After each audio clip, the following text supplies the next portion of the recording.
What's up, Link? This is going to be a tutorial on how to set up a Google Cloud server. You're going to want to go to console.cloud.google.com, link in description. You're going to head over to billing, and it'll say this project has no billing account. Link a billing account. Oh yes, I forgot to explain, even though you have your billing account made, you have to actually upgrade your account. It'll still go up the credits, and if you read right here, you won't be charged until after your credits run out or expire. So just be careful, check back on this every other day, blah blah blah. Once you get down to $30 to $60, I recommend switching or preparing to switch. Once you are done with setting up your billing, you're going to want to head to Compute Engine. Don't click anything. Hover over, go all the way up to VM instances. This is going to take about a minute to load, so sit back and wait.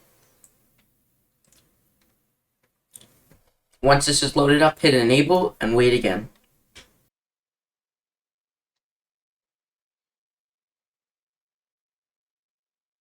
As you can see, we have it loaded up, so now let's get into the next step. You're going to hit Create Instance. The instance is the server. That's not obvious. The name is pretty irrelevant. I do like to go label mine by email. That way I just know exactly which one it is.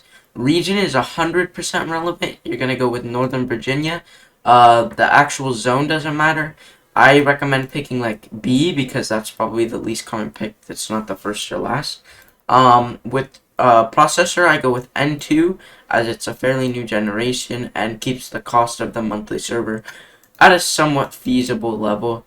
We're going to head down to the boot disk. After you have that, N2, and then do 8-core CPU, 32 gigabytes of memory. We're going to be running Windows, so go ahead and select Windows Server.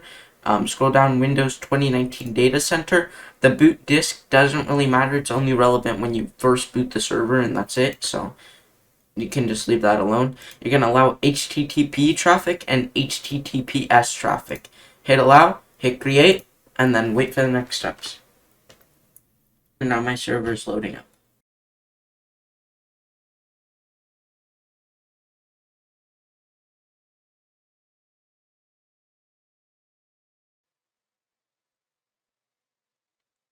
Alright, see that it's booted up now. We're going to go here. We're going to set Windows password. For obvious reasons, I'm not going to show mine. So yeah. Okay, and now I have my password set. So you can go down here. You can download the RDP file. Your server is going to initially have some bugs, like when you're trying to start it up, just because they have to get it prepared. So I do recommend waiting 5 to 10 minutes before doing anything. But yeah, that's how you set up the server. And you'll just open it, type in the username and password, and everything will work. It'll use your cloud credits. You can double check that. I've been doing this for months and months. I highly recommend this. Whenever you run out of credits, you just switch cloud accounts. It's that simple.